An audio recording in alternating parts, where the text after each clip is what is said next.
Welcome to FQwentuhan. This is FQ Ma'am Rose Fres Fausto. Today, we will talk about PERA.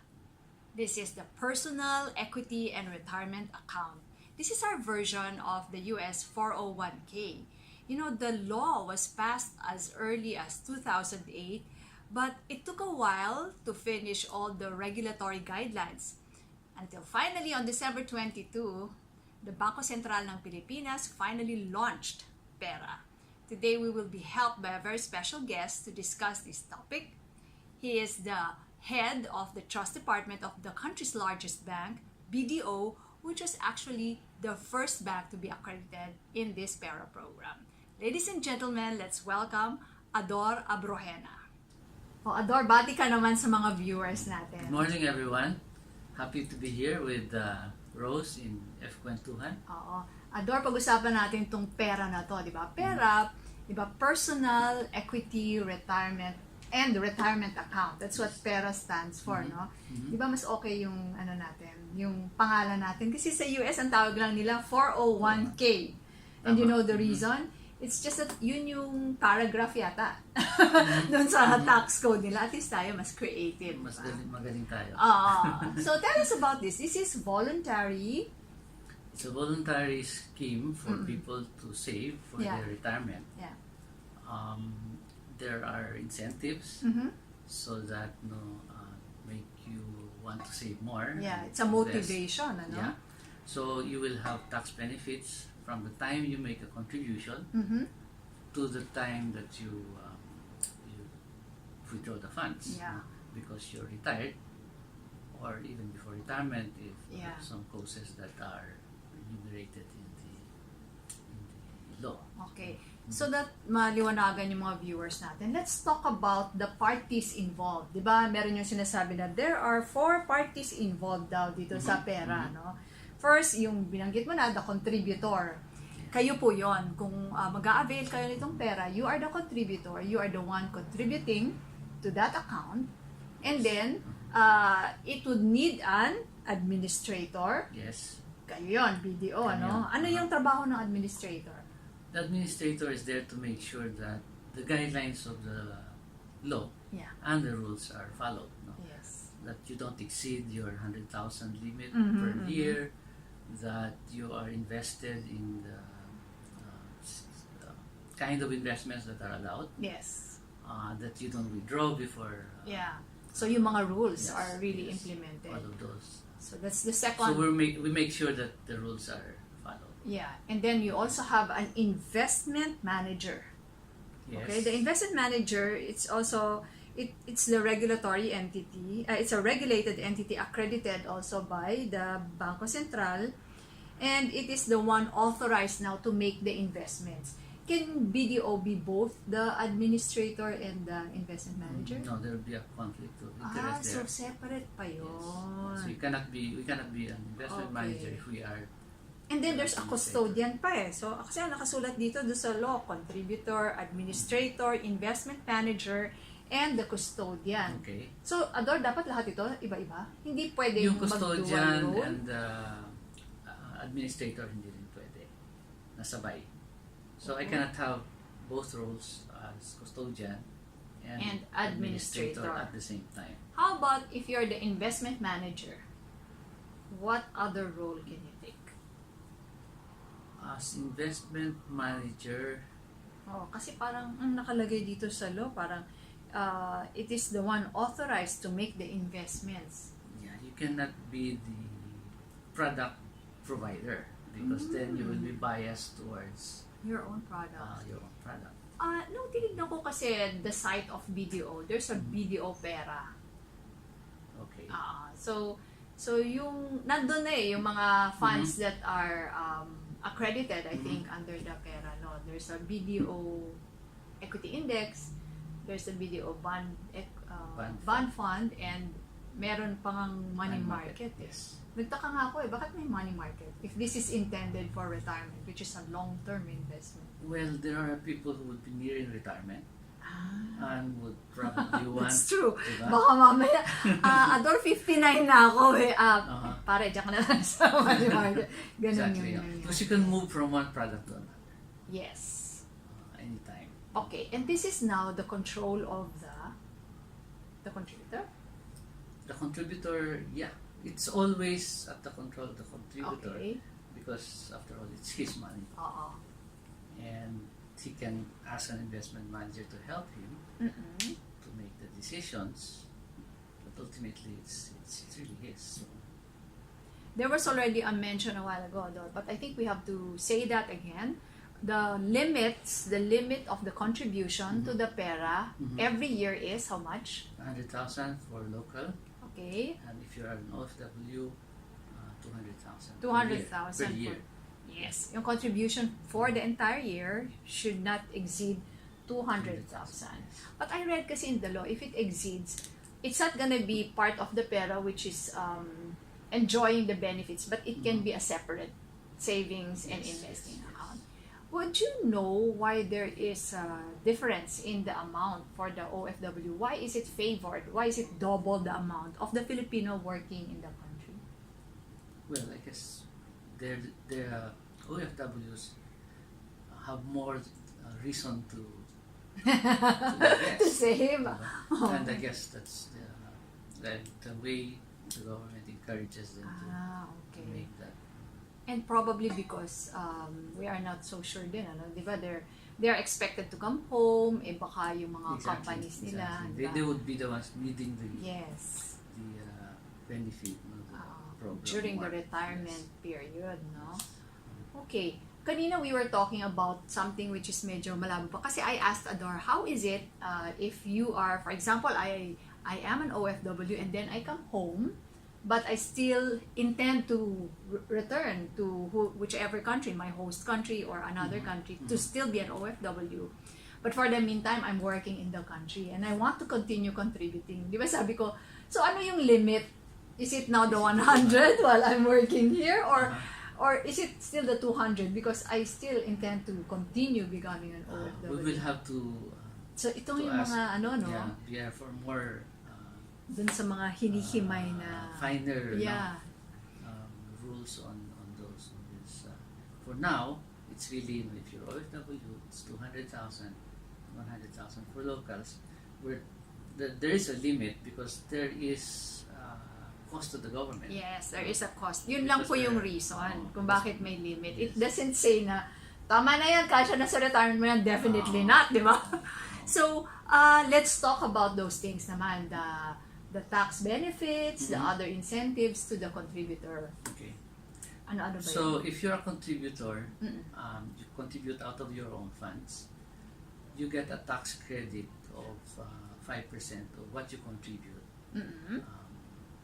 And that tax credit can be used to pay for income taxes that you need to pay. Okay, so lagyan natin ng example so that it will be clear. 100,000 ang kinontribute ko. 100,000, so you can get 5,000 tax credit. May certificate yan. We're not sure yet how BIR is going to operationalize that. Whether they will give you a certificate or they will give you something that will allow you to use that to pay the withholding taxes that you're supposed to pay.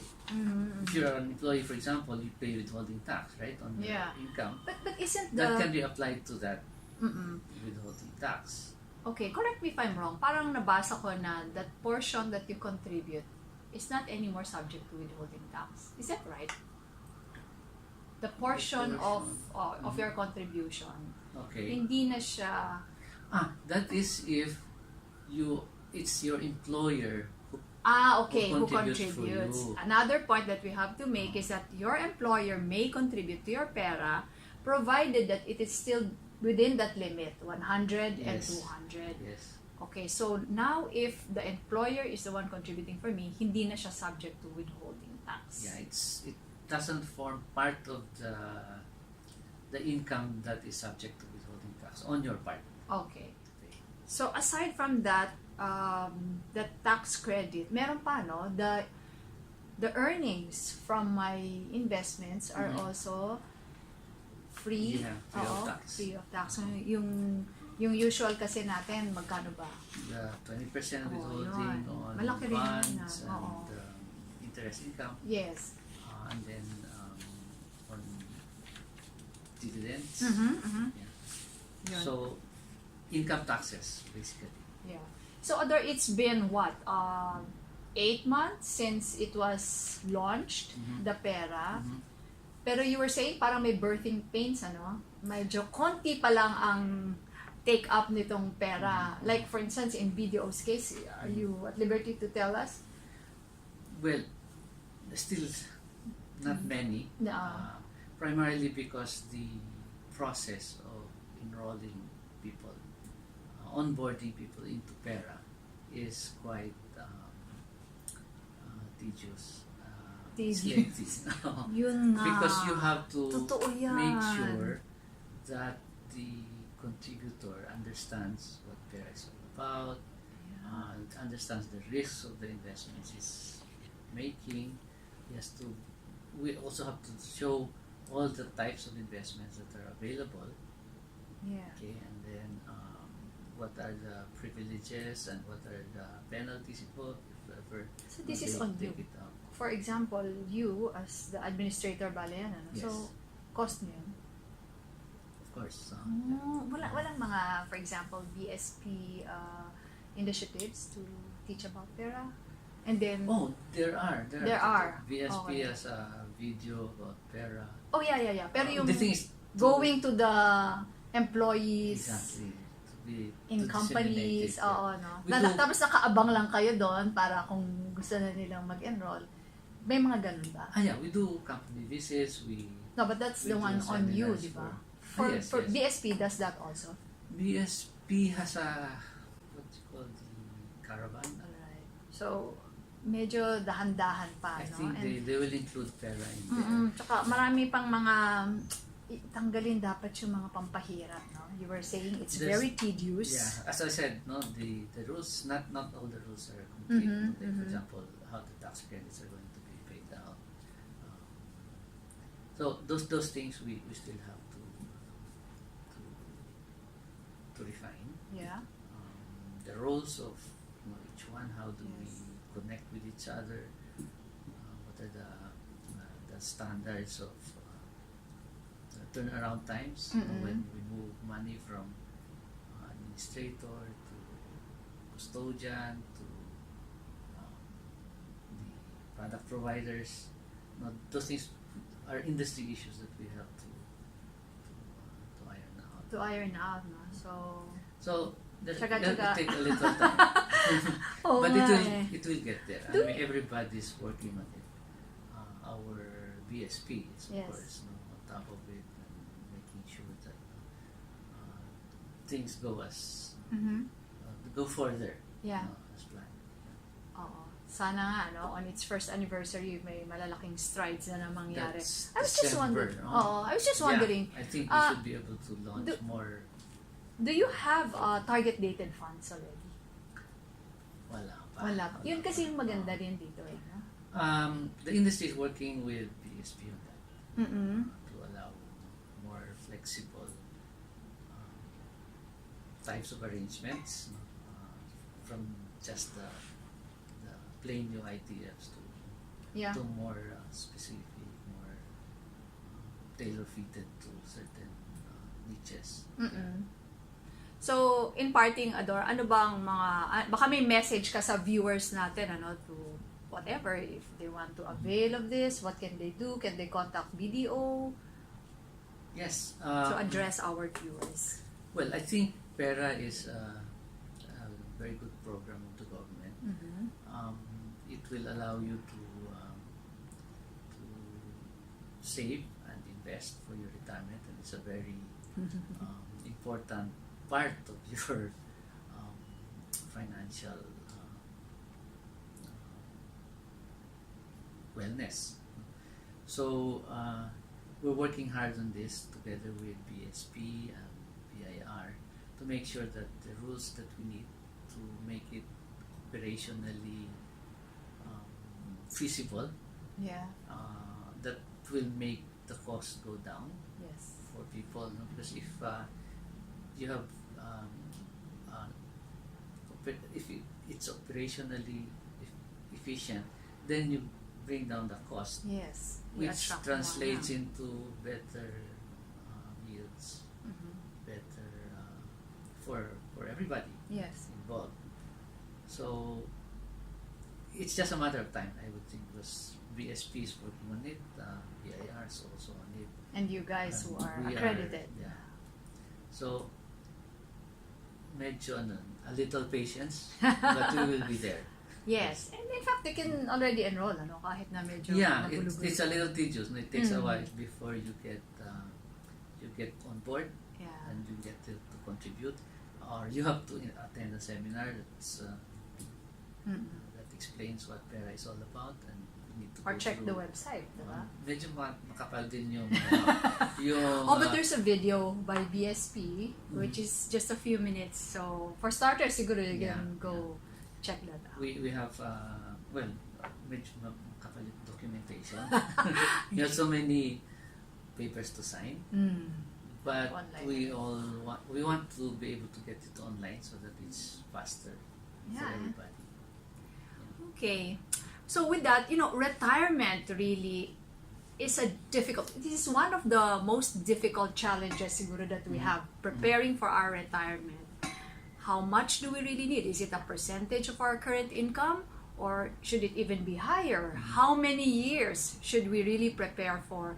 And sometimes when the task becomes so daunting, ang ginagawa natin, bahala na. And I think that is the worst retirement planning. So, ladies and gentlemen, I'd like to invite you to really take time out to think about your retirement. PERA was established to help augment your retirement income. Augment lang ito. Yes. Augmentation lang to. No? So, we need all the help we can get. So, try to check it out, and maybe if you have suggestions, because as Ador said, it is in its birthing stage pa lang, sabihin natin paano ba ito mapapadali para mas marami pa sa atin makapag-avail ng PERA. So with that, I'd like to invite you, Ador, to wish our viewers cheers to High FQ!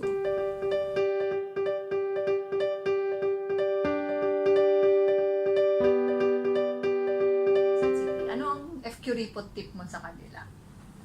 Yung mga living on their own. Alam ba? Living on your own. I think you can already start saving kahit na konti. And that is why, kasi ako nga walang savings. When I was, even up to the time I was working. Yeah, so when did you start? When I got married. So I gave to my wife. So wife talaga nag-umpisa. So ang tip mo pala, get married early. So that you can... Yeah. Okay yun, get married early so that you can start saving and investing early. Because my wife knows. Oh my God, How this is much a I'm very making. nice FQ report Okay. tip. It's an interesting one. So, and I think the wives are better in general. because when you give them everything, okay, then they won't ask you anymore, diba? They're the ones now responsible Oh my God. for making sure that there's enough. All right. Diba? So with that, Adora, I came up coming from that, with a good FQ report tip to couples there. I-entrega lahat. Kasi magiging responsibility na ni wifey ang pagbabudget. Exactly. Kung binibigyan-bigyan mo lang siya, edi ubus-ubusin lang niya yan para magbigay-bigay ka pa. Okay yun, Yun pala yung dahilan kayo dapat i-entrega lahat. So all the husbands there, take heed! But make sure that your wife is frugal. Mahirap yung binigay mong lahat.